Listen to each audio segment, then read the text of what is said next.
just landed on the house, and we're underneath it, in the pit.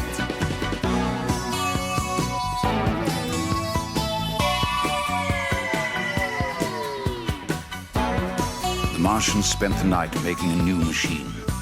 It was a squat, metallic spider with huge, articulated claws. But it too had a hood in which a Martian sat. I watched it pursuing some people across a field. It caught them nimbly and tossed them into a great metal basket upon its back. Beth, she's dead! Buried under the rubble! Why? Satan, why did you take one of your own?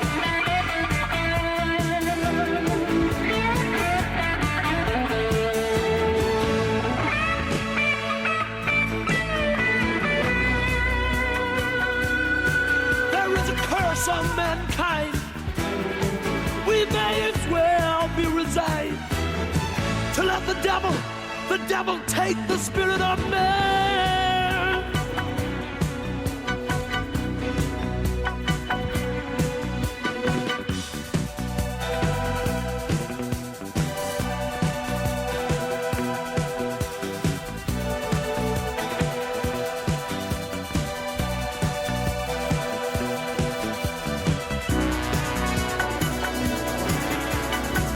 As time passed in our dark and dusty prison, the parson wrestled endlessly with his doubts. His outcries invited death for us both, and yet I pitied him.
Then, on the 9th day, we saw the Martians eating. Inside the hood of their new machine, they were draining the fresh, living blood of men and women and injecting it into their own veins. It's a sign! I've been given a sign! They must be cast out, and I have been chosen to do it. I must confront them now. No, Parson, no. Those machines are just demons in another form. I shall destroy them with my prayers. I shall burn them with my holy cross. I shall... The curious eye of a Martian appeared at the window slit, and a menacing claw explored the room. I dragged the parson down to the coal cellar. I heard the Martian fumbling at the latch. In the darkness, I could see the claw touching things. Walls, coal, wood. And then it touched my boot. I almost shouted. For a time it was still, and then, with a click, it gripped something. The parson. With slow, deliberate movements, his unconscious body was dragged away, and there was nothing I could do to prevent it.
dug my way out and clambered to the top of the mound. Not a Martian in sight. The day seemed dazzling bright after my imprisonment, and the sky a glowing blue. Red weed covered every scrap of ground, but a gentle breeze kept it swaying.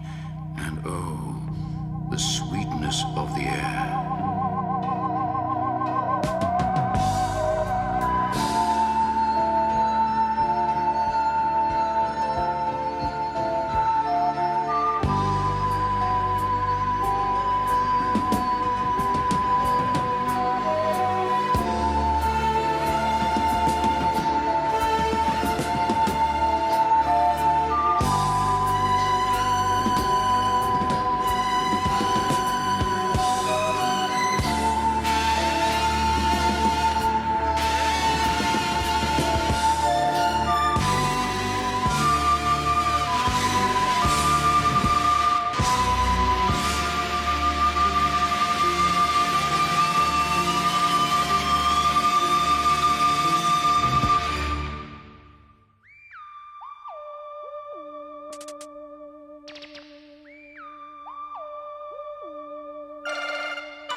Again, I was on my way to London, through towns and villages that were blackened ruins, totally silent, desolate, deserted. Man's empire had passed away, taken swiftly and without error by these creatures who were composed entirely of brain. Unhampered by the complex systems which make up man, they made and used different bodies according to their needs. They never tired, never slept, and never suffered, having long since eliminated from their planet the bacteria which cause all fevers and other morbidities.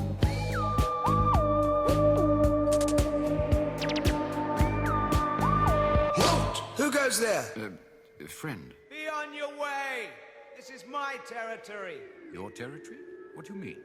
Wait a minute. It's you, the man from Maybury Hill. Good heavens, the artillery man. I thought you surely burned. I thought you surely drowned. Have you seen any Martians? Everywhere. We're done for, all right. We can't just give up. Of course we can't. It's now we've got to start fighting. Not against them, because we can't win. Now we've got to fight for survival.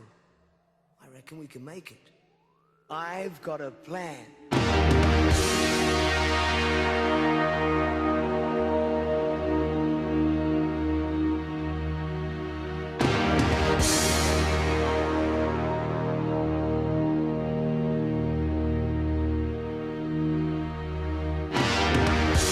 We're gonna build a whole new world for ourselves. Look, they clap eyes on us and we're dead, right?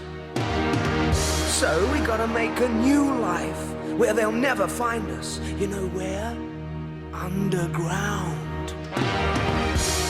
You should see it down there. Hundreds of miles of drains. Sweet and clean now after the rain. Dark, quiet, safe. We can build houses and everything. Start again from scratch. And what's so bad about living underground, eh? It's not been so great living up here, if you want my opinion.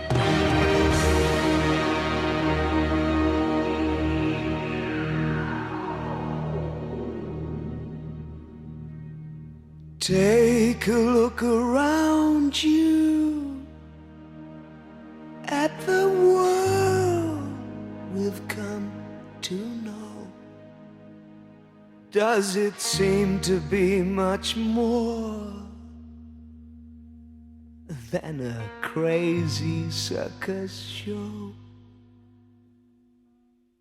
But maybe from the madness something beautiful will grow in a brave new world, with just a handful of men.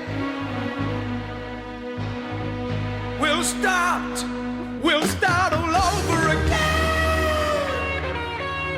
all over again, all over again, all over again.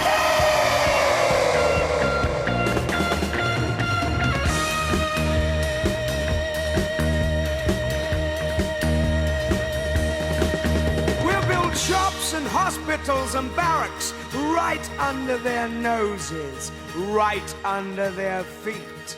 Everything we need, banks, prisons, and schools. We'll send scouting parties to collect books and stuff, and men like you will teach the kids.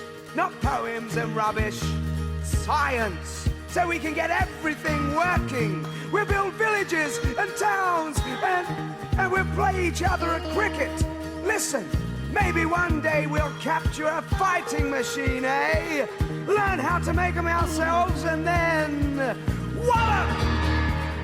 Our turn to do some wiping out. Whoosh with our heat ray. Whoosh! And them running and dying, beaten at their own game. Man on top again!